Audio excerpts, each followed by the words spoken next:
Today I want to talk about how you can use your art to cope and deal with emotions. It's the day after Christmas, and it's quite an emotional time, isn't it? Especially like me. I haven't got family around me, so I'm sort of quite isolated from all the other things that other people are doing. But not just that, just, on everyday issues that come up. And I feel that, we're lucky to be able to paint and draw and use that as a vehicle to release the anxiety and tensions and upset. So I was going to just show you a few things that I've been doing over the last few days, pre-Christmas, on Christmas Day, and indeed today, and then some projects that I'm going to be working on over the next month or so. So, I find myself in an interesting situation. Getting to this age, things change over Christmas. I don't have grandchildren, so I'm not surrounded by children, and I do feel that the Christmas festive season is very much for children. And if you've got that family around you, that's fantastic and lovely. But if you're in a situation where you haven't, it can be quite challenging emotionally, because your memory goes back to all kinds of things in the past and Christmases that you've spent. And I kind of wanted to stay on top of it emotionally, not let it drag me down. So I'm going to show you a few things that I do in my process to keep me in the right space, in the right mindset, to stay positive and affirmative about, where I am and what I'm doing. So if you resonate with this, you will find this video helpful. So let me show you the first things that I've been doing, and then I'll go on to a few of the other things.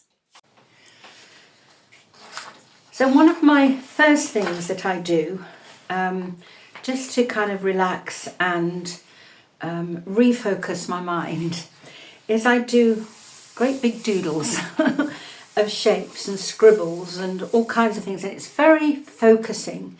I just really take a pen and just let myself move over a page, and then fill in some of the spaces, look at some of the different shapes I've made. And this can take you half an hour, or take you 5 minutes, half an hour or longer, depending on how much time you want to spend on it.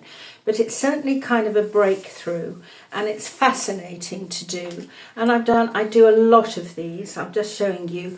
This one is the one I did yesterday. I've done another one here with using colour, and that's also, it's very soothing, and you don't have any expectations, you don't have any idea that it's going to be a masterpiece. You're just having fun, moving and playing and being focused and letting yourself just express your feelings. This is, I think, really nice picture with very bright and shiny. And then this one I've just really started. I might go and do something with it. I might paint on top of it. But that was my first one. And then this was my second one that I did here. And it was obviously a very simple, quick drawing. But to me, this kind of expression, I work very intuitively. I don't think about things as I'm going. I'm just allowing the thing to happen. And to me, this is like two figures with actually I should say three, two figures here with a potential figure here. And to me, it's like the tension in a situation, and the push and the pull, and this kind of feels like somebody being pulled in directions. I've got a whole story about this whole situation, and a lot of my paintings are now coming up with really figurative, telling the story. You know, I'm going through a lot of reflection now about my relationships, my personal relationships, my family, friends, etc. And I'm kind of sorting it out in my mind about how I feel and the wonderful things that have happened, but also the not so wonderful things that have happened. And when I do these drawings, I can see this very much expressing itself. So my point is here is to do, you know, some scribbles, doodles, colouring in, whatever, to just focus yourself, get yourself off whatever it is that might be troubling you. This is your pattern. You might do all kinds of different mark making and scribbles, and it's just allowing yourself to express yourself on a piece of paper. I also do quite a lot of journaling, and I find that extremely helpful because when I start writing, things arrive in my mind that I hadn't thought about and are very insightful. So along with this, you know, I do some journaling, and that helps me move forward into having a different perspective about my situation. And then, you know, to go from this, which is all over the place, to a very simple little drawing is interesting. It means that I've kind of moved forward, and I think that is a very interesting process. So that's one of the things that I do to keep a different perspective and take the focus off what I might be upset about. The other thing that I have been doing over the last few days, I did a very big picture, and it was one that I did for my latest course that I've got, the Ultimate Art Connection course, and I was demonstrating some things with texture and collage, and I really liked what was going on. I love the colours, and then I thought, okay, I could take it a step further, but then I could do some other things. So I had some little frames, and I started to cut pieces of this out, and I've made a whole little series of paintings here, of cutting out from here, and I've added a little bit to them. I cut some out, and then I've just kind of added a little bit more colour with some crayons, and they've made a lovely little series of paintings, and that gives me a feel-good factor that I can see my work, and it's totally intuitive. You know, I was just playing with this, and then take those sections out, and you know, I can put them up in my studio, and I can feel really, you know, gosh, I've done that. But it was an intuitive feeling that had come from this painting. And I can show you, you know, different ways you can do this. And if you have some little frames, which anyway, if you haven't, you can buy very cheaply, you know, see if you can do something like this yourself.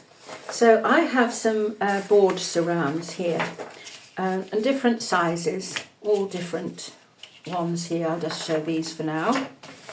And I can go around in this painting and just take, let's go white, just take little areas, and then I can cut it out and to make the little pictures.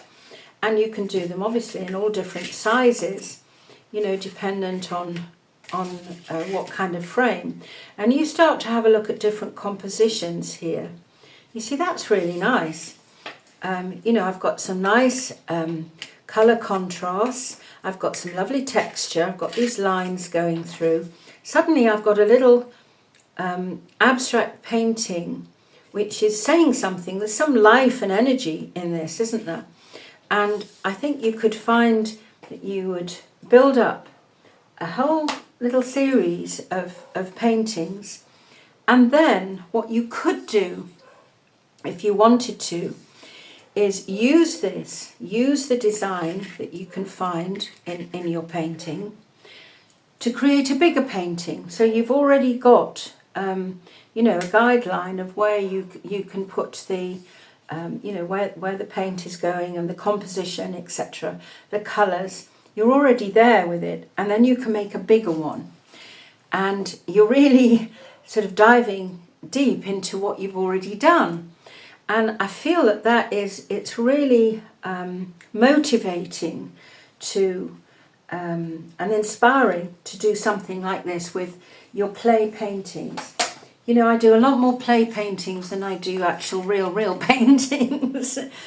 And quite a lot of the ideas come from me doing the play painting, seeing the areas that I like, finding composition. You know, some of it will work, some of it won't. That doesn't particularly.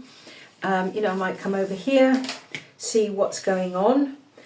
I might cut that out and then enhance some of the colour, which is what I've done with those.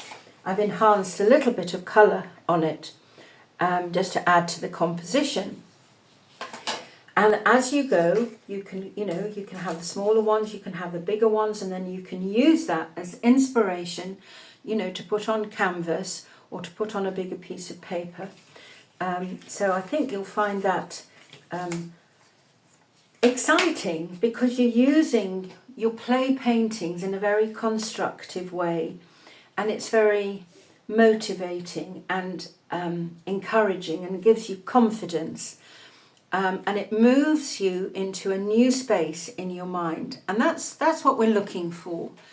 You know, we want to find a balance, and if we're feeling, you know, under the weather or upset about something, as soon as you start moving into doing something creative, you change the energy. My professor always used to say to me, just start something. So that stayed with me always. And my starting something is doing the, you know, the little scribbles that I've shown you, to get that started.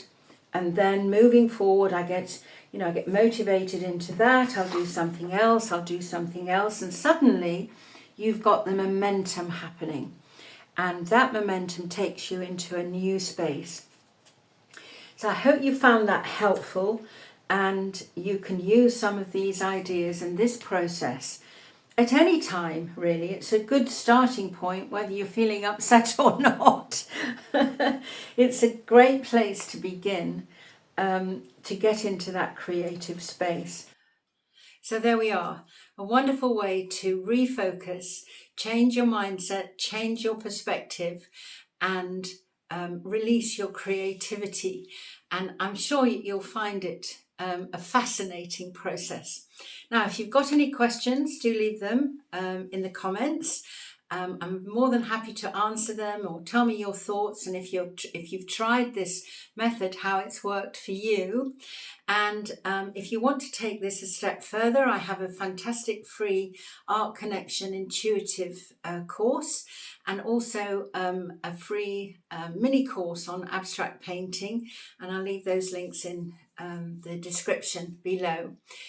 But give me the thumbs up if you enjoyed this, and if you want more, then subscribe. My next video is going to be on these paintings that I've started behind me.